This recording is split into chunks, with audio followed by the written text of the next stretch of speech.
One time the Buddha asked his monks, how long does the lifetime last? And one monk said,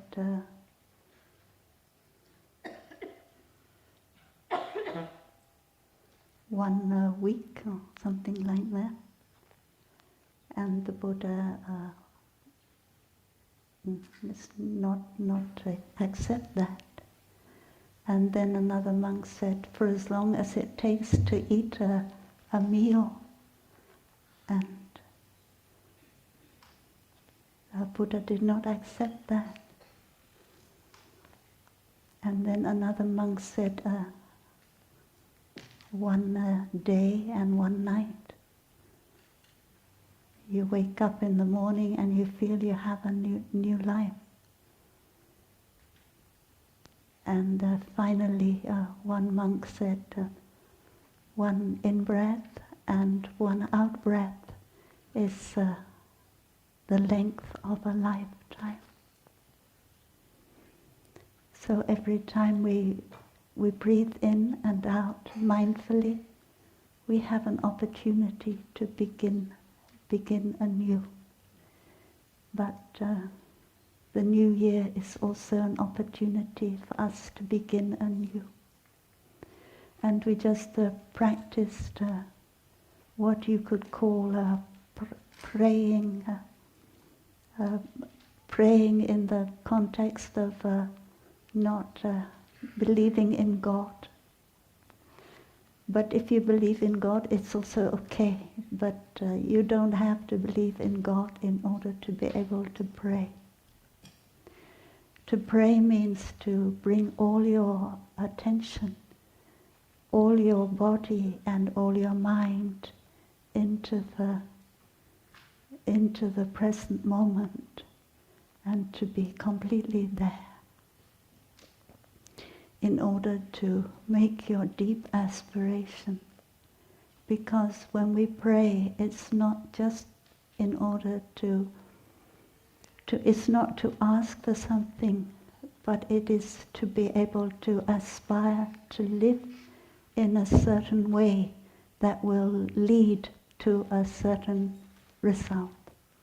So when in our chant we chant, and may there be no place at war, that is a time for us to deeply aspire not to do anything or say anything that will sow the seeds of war in the collective consciousness.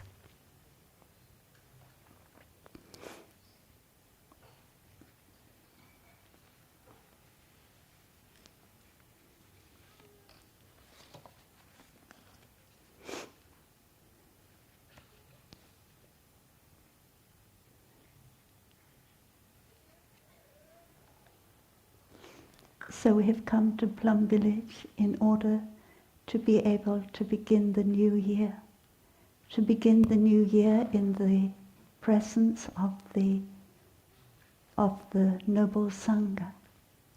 Because the noble Sangha is a community in which we have trust and which we know can give us the collective energy in order to go ahead well in the new year.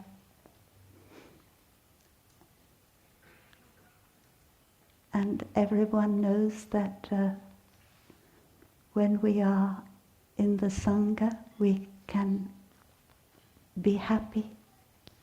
We can practice in a way that brings us happiness. We don't practice so that it is hard work. We allow ourselves to receive the energy of the Sangha, and at the same time we dwell as much as we can in the present moment. So that when we go home, we have learned a certain new habit energy, a new way of breathing, a new way of walking, which can help us in difficult moments. But people report to us that after they have gone home from Plum Village and they don't have the collective energy of Plum Village anymore, they have a different collective energy. That is the collective energy of the people they work with or the people they study with. And it's a very different energy from the energy in Plum Village. So the collective energy is something that's very strong. And we need to have a strong collective energy in order to be able to practice with a different kind of collective energy. And of course it is our deep aspiration that there will be a collective awakening, that the number of people who are awakened will be greater than the number of people who are not. But at the moment, the number of people who are awakened is smaller than the number of people who are not awakened. And so that when we go back home, the thing that we need most of all is a collective. And that collective is our Sangha, is our local Sangha.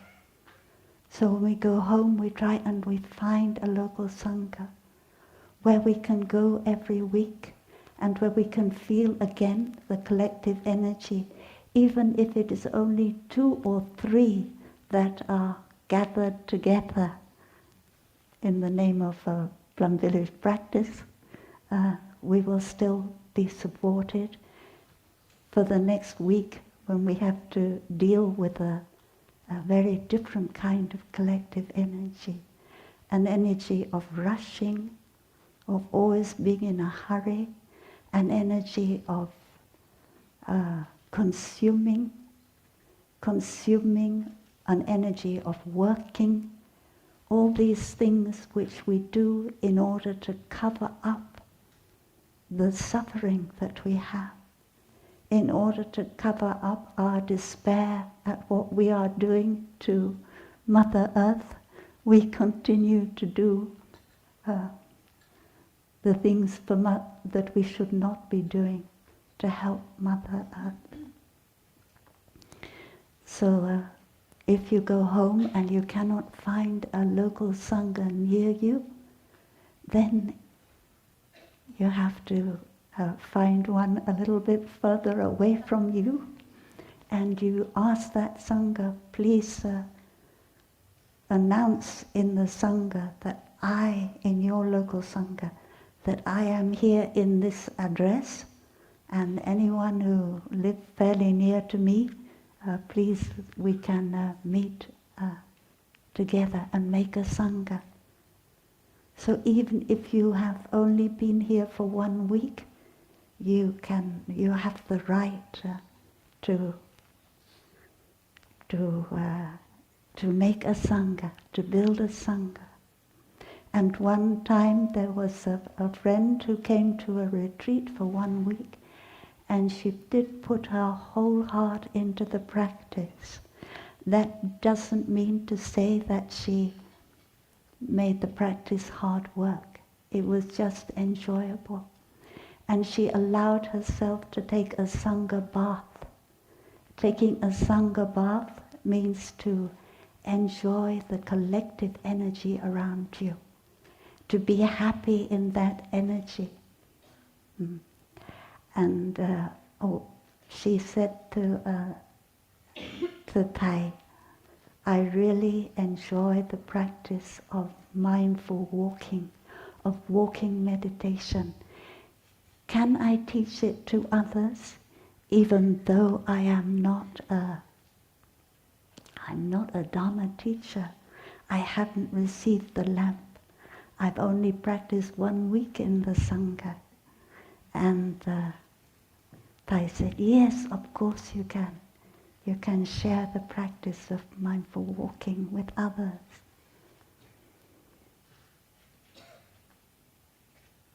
My favorite poem of the Buddha was a poet. Composed many poems. And my favorite poem is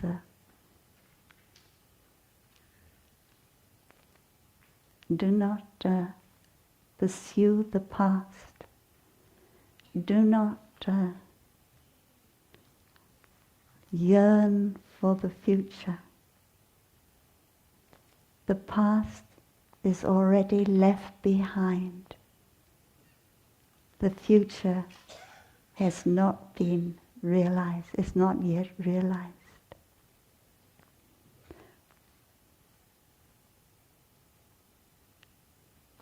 Be aware and look deeply at everything that is arising in the present moment, just as it is, without being carried away, without being shaken. Then you are a wise person. We must practice diligently today. Who knows when death will come? And there is no way that you can make a truce or you can bargain with the great army of death.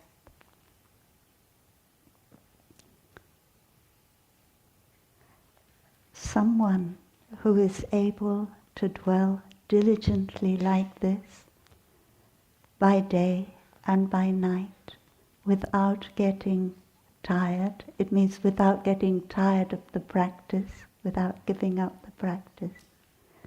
That is someone whom the peaceful monk, meaning the Buddha, calls someone who knows the better way to live alone. And when we are in a crowd, when we are in a collective energy that is very disturbed, we can train ourselves so that we live deeply the present moment and we are not carried away by that collective energy. But it is a training, and we need the Sangha to do that training. And this is our opportunity this week to engage ourselves in this training. Did I ask you to invite the bell every 15 minutes? Please do.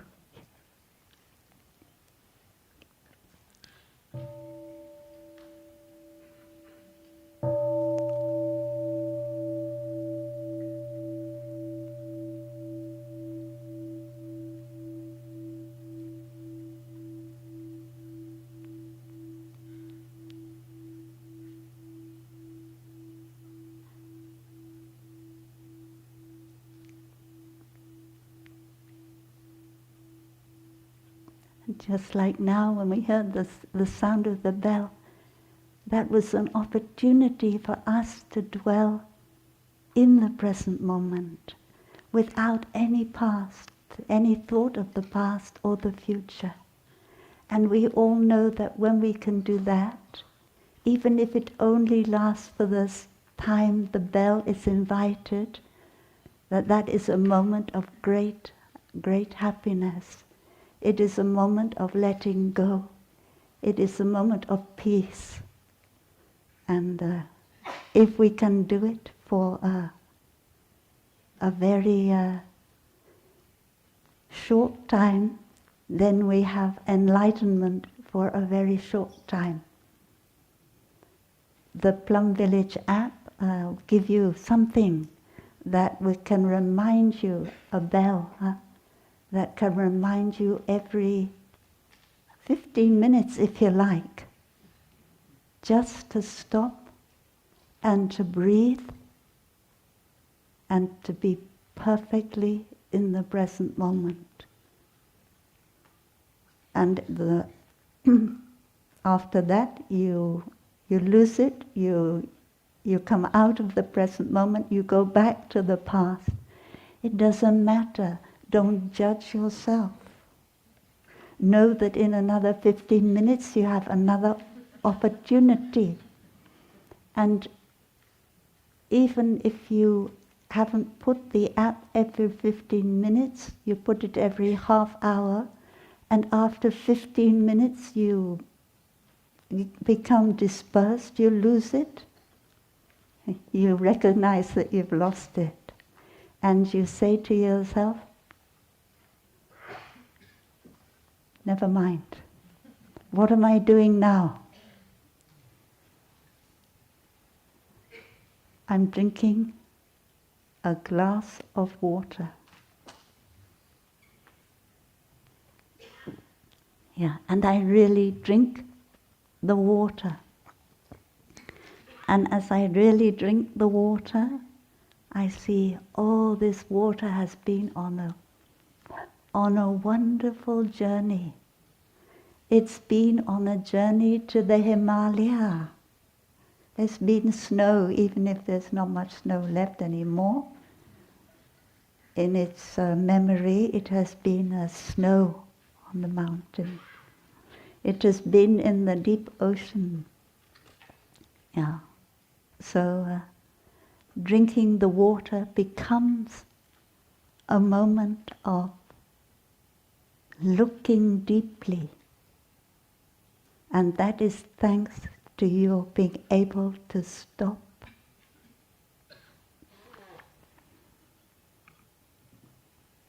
And sometimes the Buddha tells us, don't pursue the past.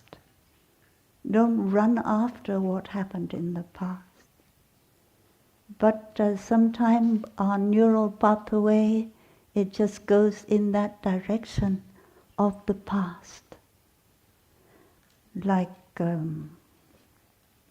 sometimes I have a thought or an image that comes up when I take care of my parents in the hospital. And when that image comes up, I can think, oh, why didn't I do that, or why didn't I? And then I start to pursue the past. Think, what could I have done better in the past? That is pursuing the past. But in another way I can do is when that image comes up, I say to myself, Mother, Father, you are in me. I have become you. And what I am doing in the present moment, drinking this glass of water, you are doing too. My father is drinking. My mother is drinking. And in that way, I am not pursuing the past. And then the Buddha reminds us about the future.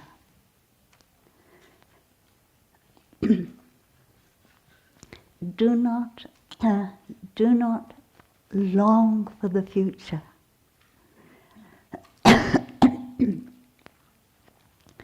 Very often, when the present moment is not very pleasant, we substitute our thinking the present moment is not very pleasant with thinking about something that will be pleasant in the future. So we don't get time to take care of our unpleasant feeling. We just want to replace it with a pleasant feeling about the future. Oh, tomorrow I am going to see my friend or something like that. Think about that rather than think about the difficulty I have in the present. So there are so many wonderful ways to take care of the unpleasant feeling we have in the present moment. And we don't have to replace it with a pleasant feeling about the future. That is what the Buddha is telling us. Because in fact we don't know what's going to happen in the future. Maybe we will not be able to meet our friend tomorrow. Something will happen. And then we will feel a lot of despair. And so it is better just to take care of unpleasant feeling. So our feelings, whether they are pleasant feelings, unpleasant feelings, or neutral feelings, that is, feelings are not pleasant or unpleasant, they are a very important part of our being. We often think of ourselves as our body. I am my body. But we also think of ourselves as our feelings. And our feelings are like a river, full of drops of water. And each little feeling is a drop of water in the river. We can sit on the bank of the river and we can watch the water and the river as it passes by. And we can recognize this is unpleasant feeling. And when I practice like this, to sit on the bank of the river of my feelings, I see that the feelings are a very wide area, a very wide scope. And you know what most of my feelings are? They are neutral feelings. They are not pleasant and they are not unpleasant. They are just neutral. And neutral feelings are not very nourishing. And after I've recognized that these neutral feelings are what are coming up most in my mind, I begin to see the pleasant feelings. Taking care of the neutral feelings gives a chance for the pleasant feelings. And the pleasant feelings are how happy I am to have two eyes that can see the sky, can see the clouds, can see the birds coming across. How happy I am to have two ears that can hear the wind in the tree, that can hear the birds singing, and many other things that can make me happy. And I don't have to go anywhere to find them. They are all present right here in this body. And that does not mean that this body is perfect by any means. So training ourselves not to be carried away by the future, not to be carried away by the past, is a wonderful training. And the ability to sit on the bank of the river of feelings, to sit on the bank of the river of perceptions, of the river of the mental formations, that opportunity means that we can look deeply at what is coming up in us just as it is here and now. This is it.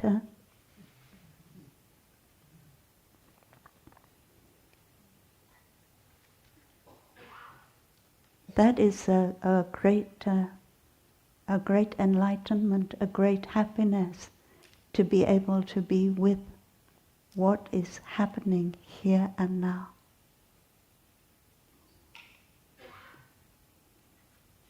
And then we have to be diligent today. So do not be afraid of being diligent. Do not be afraid of being disciplined. It does not mean hard work.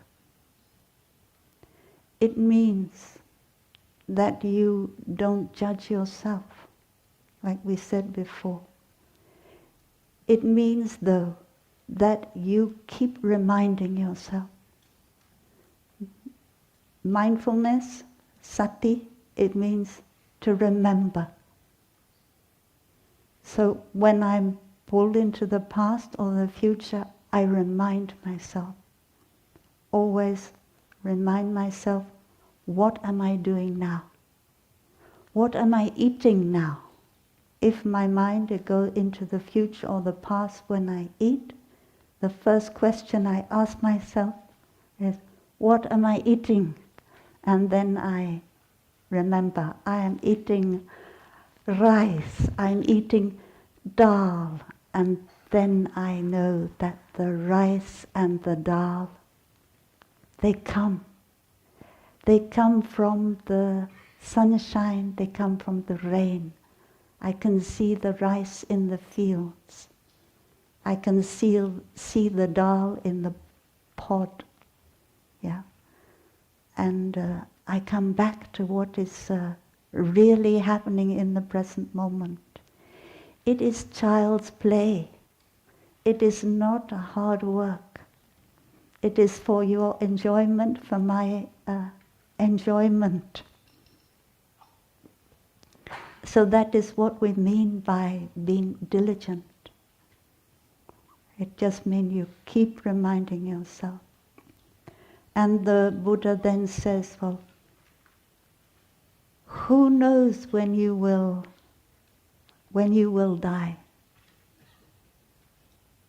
How do you know when tomorrow you will die? And San Francis says that,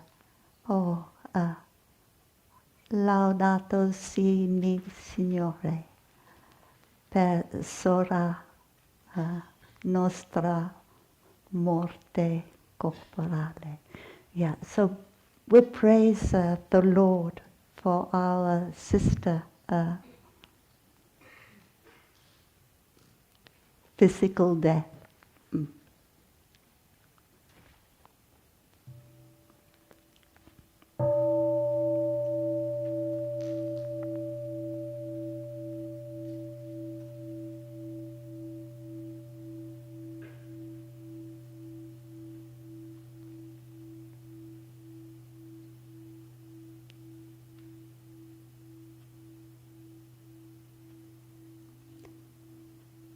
And that is a moment of death, listening to the bell.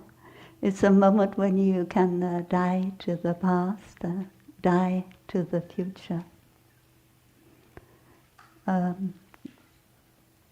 But physical death is not enough. We have to die to our thoughts and our feelings. Yeah. So if you practice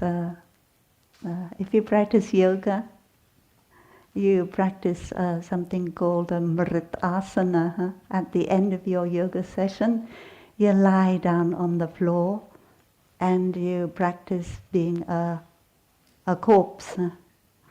Yeah, that is a wonderful practice. At that point, you let go of everything. Especially you let go of the idea, I am this body. You let go of all your feeling, of all your thoughts. And we know that none of us can escape death. But nullo homo vivente può scappare. We cannot escape death. That is something the Buddha also teaches. And so we want to make the most of every moment that is left to us. Yeah, every moment by living diligently in the present moment.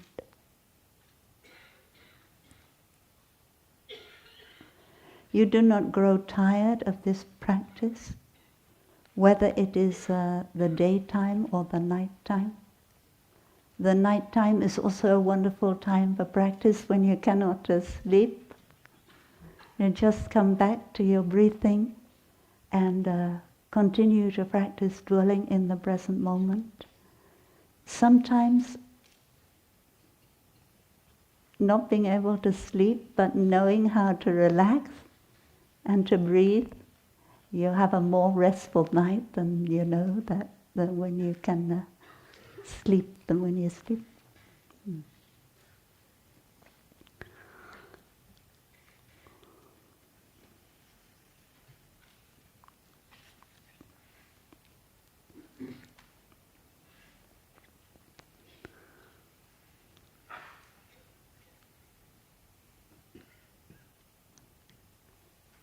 When I was a child, maybe for 5 or 6 years, I believed in Father Christmas.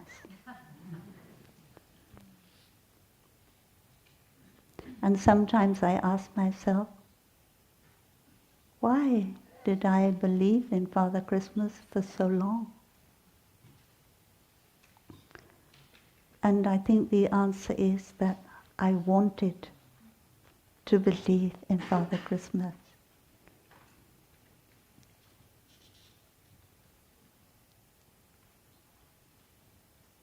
I think that Father Christmas is a lie that parents tell their children, but it's not completely a lie. And we continue, when you become parents yourself, you may continue to tell that story to your own children, because you want to believe it. We want to believe that there is someone so kind-hearted that is able to know the desire of the children and can bring them what they desire. And when I was a child, I don't know what, every country has this custom, every country where the Christianity, you put the empty sock on the end of your bed. And my father wore very long socks up to the knee. And so we put one empty sock, and then we would go to sleep, and we would think, in the night when I'm asleep, Father Christmas will come and fill it up. And then we believe that Father Christmas goes over the snow with the reindeer, pulling the sleigh with all the presents. And my father said, "Oh, Father Christmas must be quite cold." Huh? He said, "We will leave a little bit of eau de vie, huh? Very little, huh? Because un verre, ça va, trois verres, le dégât, and he has a long way to go. So better very, very little, but something to warm him up we put there. At that, yeah, at that point, I think I little bit begin to wonder about Father Christmas. So I thought that I will pretend to be asleep. I will pretend to be asleep on this Christmas Eve. And I pretended. And then the door opened and my father, not Father Christmas, but my father, he came in and he took the empty sock and put the full sock there, because each pair of socks has two socks. So one is empty. And then he drank. So that is a little bit disappointing, because all these years I believe in that very good person, and now I begin to wonder if that, now I know that good person doesn't really exist, but we look for that good person. And when I found the Sangha, I found that good person, or many Father Christmases. And this year, my Father Christmas in the form of 5 sisters, they brought me my Christmas gift. What is that? That is something they made themselves. Is an angel with a witch's hat. I've never seen an angel with 2 wings and also a witch's hat. But that is a cultural cross-culture. Yeah, and they brought me other wonderful things like the rice cake that I really like to eat. Yeah. So I don't think that I have lost Father Christmas at all. In fact, I have gained, I think I have gained Father Christmas.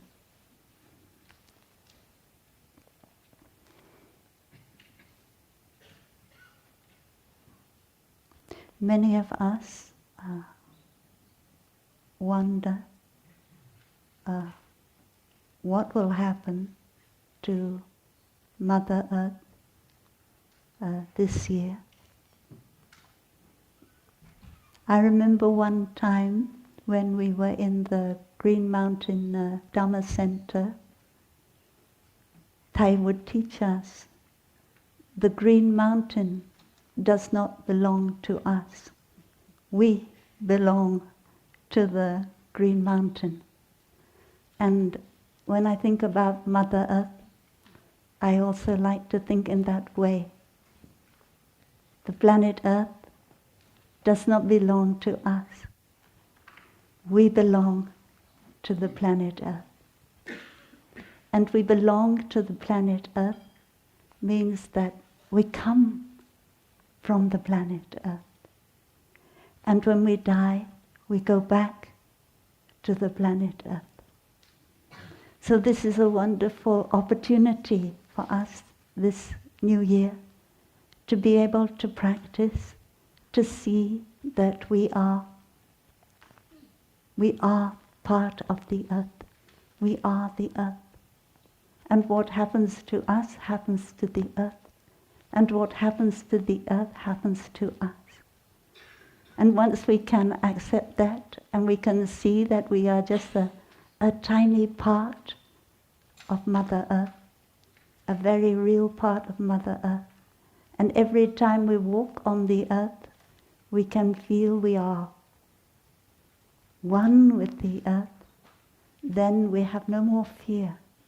No more fear of dying, because when we die, we know we just go back to the earth, the air, the water, that is all part of the earth.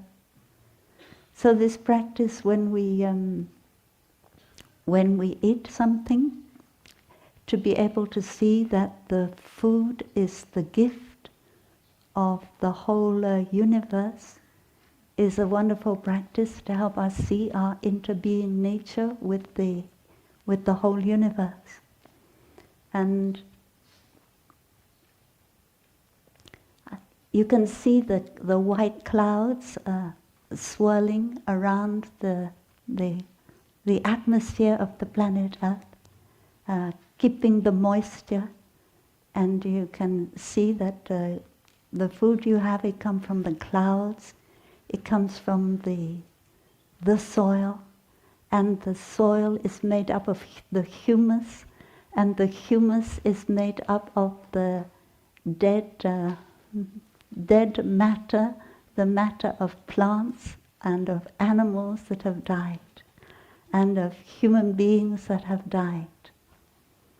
And Thai, who practiced very well, Thai say he could even see Thai in a past life as part of the humus, the soil that gave Thai the food that Thai was eating. So we practice now in order to be able to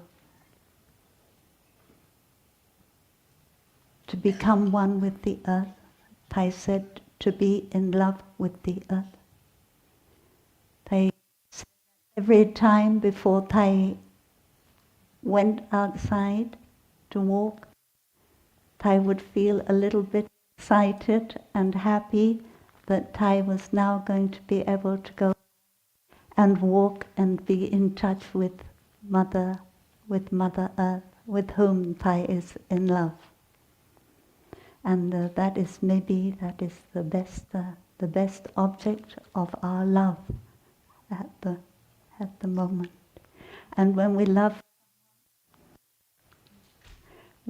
someone, we know that they are one with us. We feel one with the person we love. And so when we love the earth, we feel one with the earth that we love.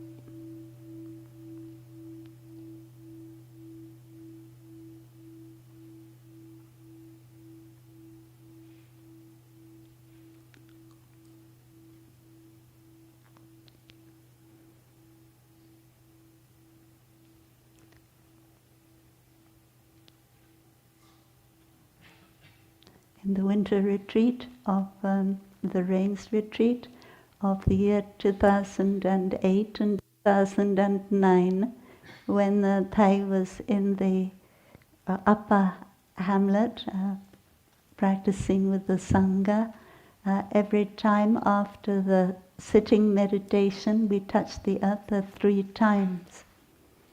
And Thai's prayer and Thai's aspiration at that time was that may Thai and the Sangha be able to make a contribution to a global spirituality and a global ethic. And it is never Thai's idea that Thai wanted everyone to become a Buddhist. Thai said that we have enough of Buddhists already, and he said more than enough for us to take care of.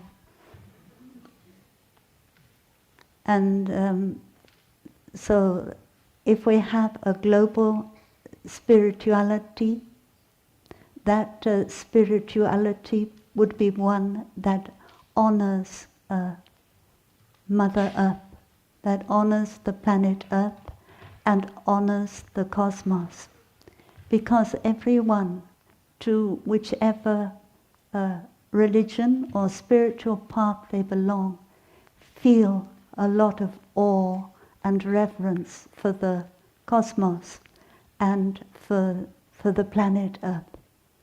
That is a natural feeling in us because we are children of the cosmos and children of the planet Earth.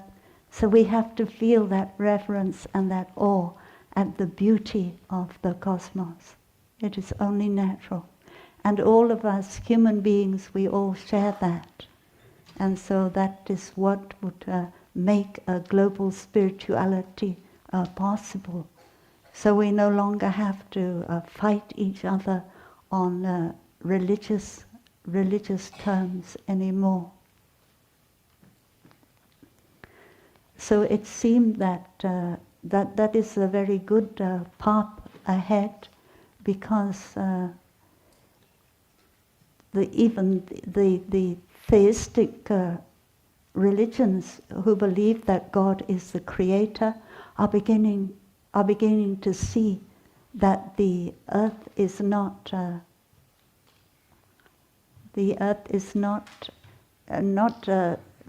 given to us by God to do what we want with it. And Pope Francis in 2014 also said that God's creation is not our property, which we can rule over. Creation is a wonderful gift that God has given, so that we can take care of it and use it for the benefit of all beings, always with great respect and gratitude. So this is a very good way ahead for Christianity, to be able to feel that deep respect and gratitude for the earth.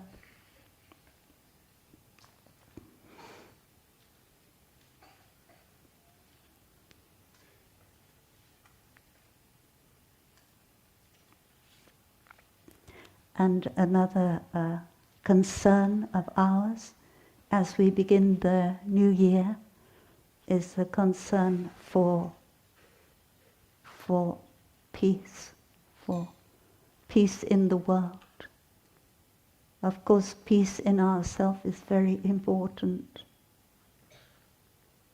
And we are very concerned about the fact that in the past year we have two new wars.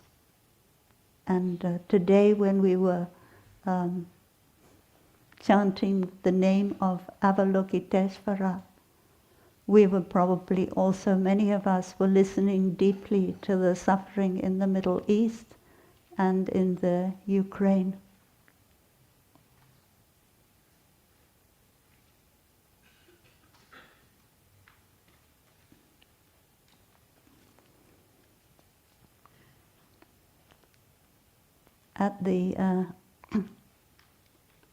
At the time of the Lunar New Year,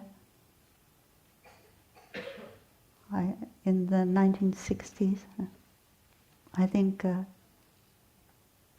don't know if Shuko Nitrung is here, she must remember when. I wrote a poem, it's called Night of Prayer. And this is a prayer for peace in a time of war. And it can also be sung. I was going to ask Shuko if she could sing for us, but I didn't, because I realized we don't have the choir to back her up, and the song needs a choir.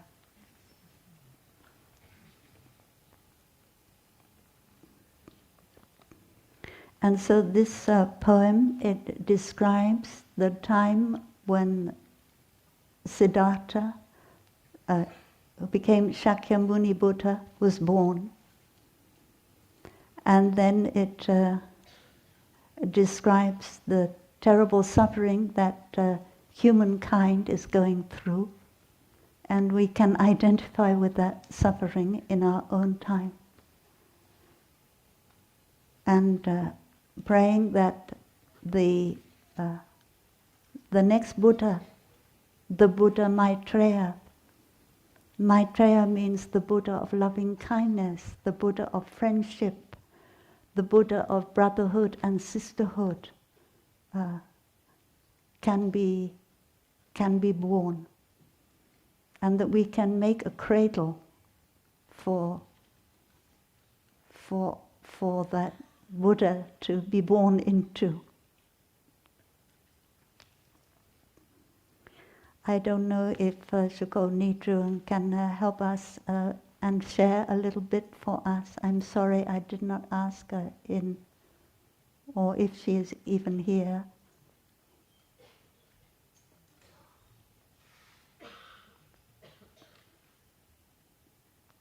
Share a little bit about the background of this prayer.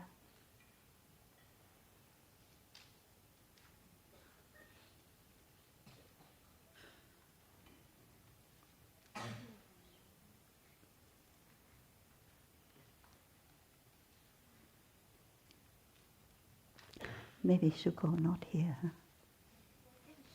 Shuko here. Shuko chia sẻ một chút cho chúng con về cái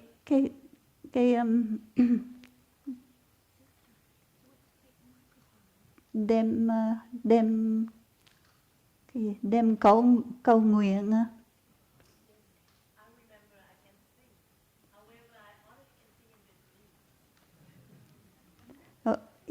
Shuko, I can translate, and then after you sing, I can translate into English, or I can translate before.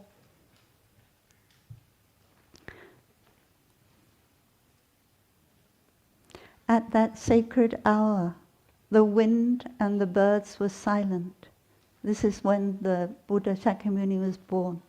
The earth shook 7 times. When the deathless crossed the river of birth and death, and turned the wheel of the Dharma.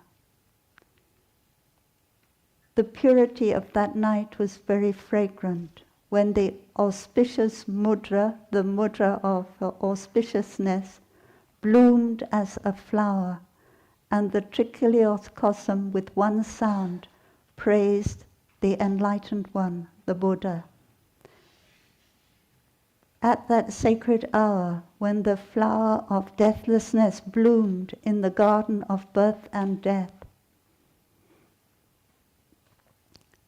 and the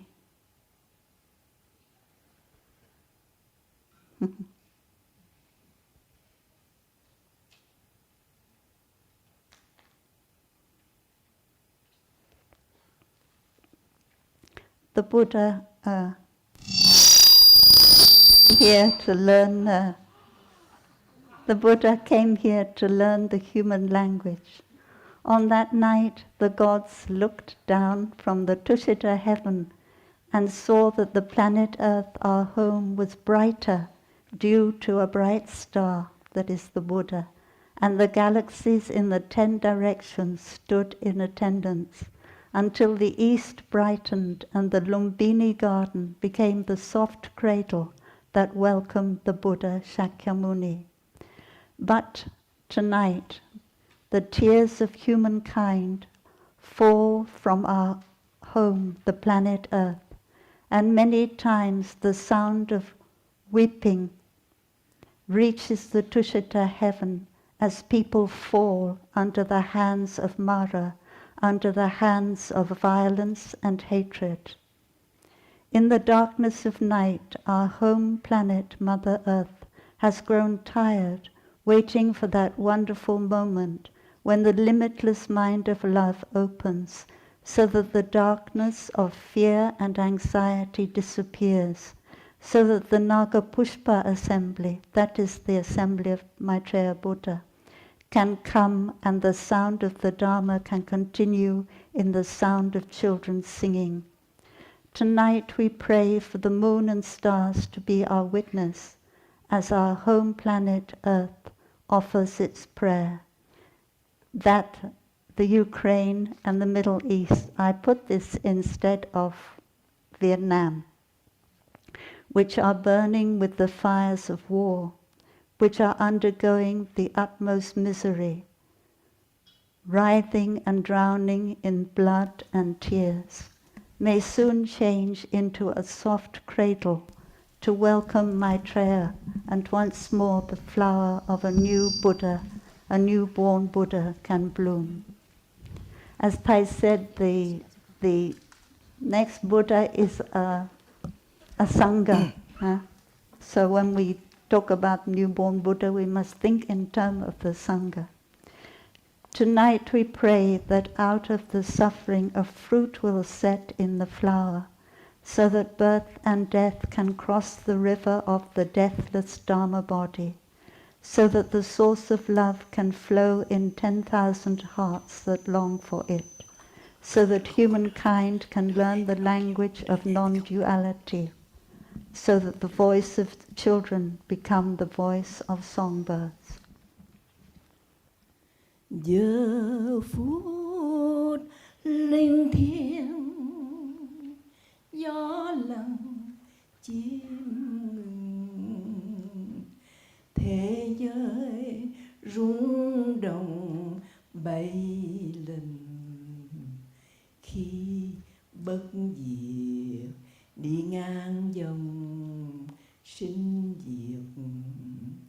When immortality crosses birth and death, bàn tay truyền pháp trong hương đêm tinh khiết, ân ca tường nở trắng một bông hoa. Thế giới 3.000 đồng thanh ca ngợi, đồng thanh ca ngợi, văn bộc Bụt Thích Ca. Nam mô Bổn Sư Bụt Thích Ca Mâu Ni. Nam mô Sakya Muni Buddha. Nam mô Sakya Muni Buddha.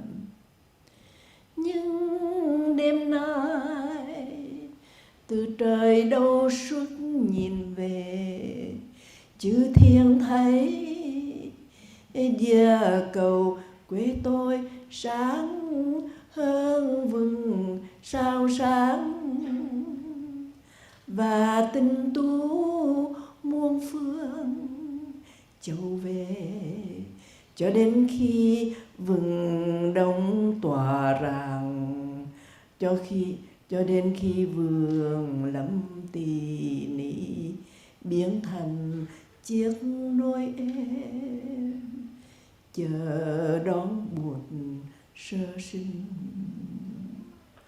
When immortality crosses the circle of no birth, no death, and then people are welcoming the new Buddha. All of you are the new Buddha to be born. Nhưng đêm nay địa cầu tôi, quê hương tôi, loài người mặc lệ rưng rưng hướng cả về mấy từng trời đâu suốt. Now the earth, my homeland, are turning toward you, Tushita, heaven, and waiting for the birth of the no birth, no death being to save our country.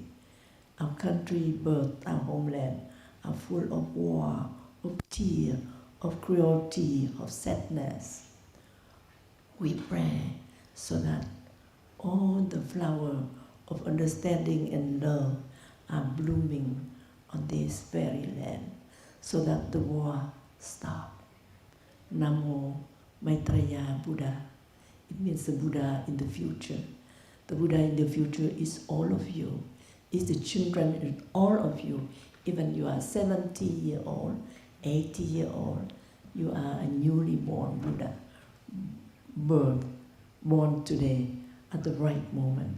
Please join our collective birth in order for the new Buddha to be born and to stop the war. We all are the seed of Maitreya Buddha are blooming and try to calm the suffering of this planet Earth.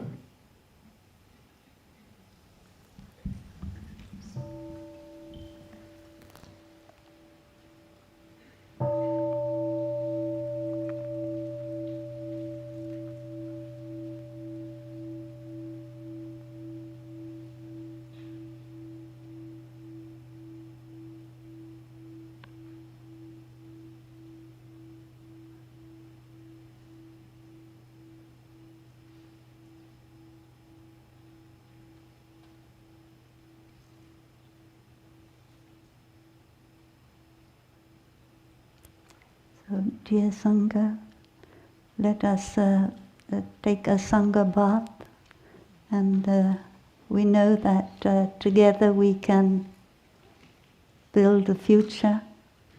Holding hands, we help the world. I wish everyone a very fulfilling and New Year, where there's plenty of brotherhood and sisterhood, plenty of Sangha building. The future Buddha, it will be a Sangha. Thank you. We enjoyed 3 sounds of the bell.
May I have a few last words? Because as in the song it said, Maitreya Buddha is more now, here and now in your heart. And all of you are Maitreya Buddha of this year 2024. And for the first act of gift you can give to this very earth is you forgive one person that you hate for so long. Release today. That's your first gift, your first act of Maitreya Buddha. And the small person, the big person, a huge problem of your life, let go. Let them bloom like a flower of humanity for tomorrow. And I hope that you can do it right now. Thank you. Happy New Year.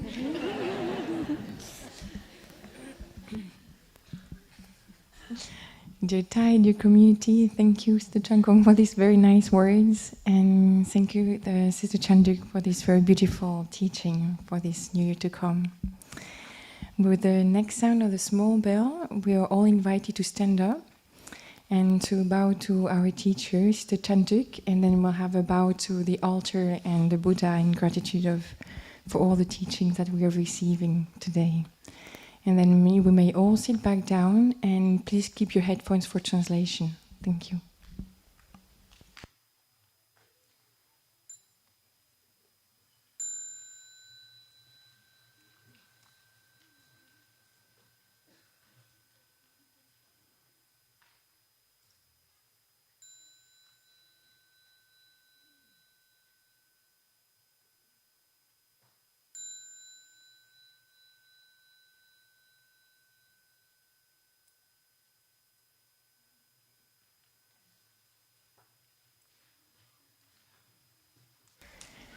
Dear community,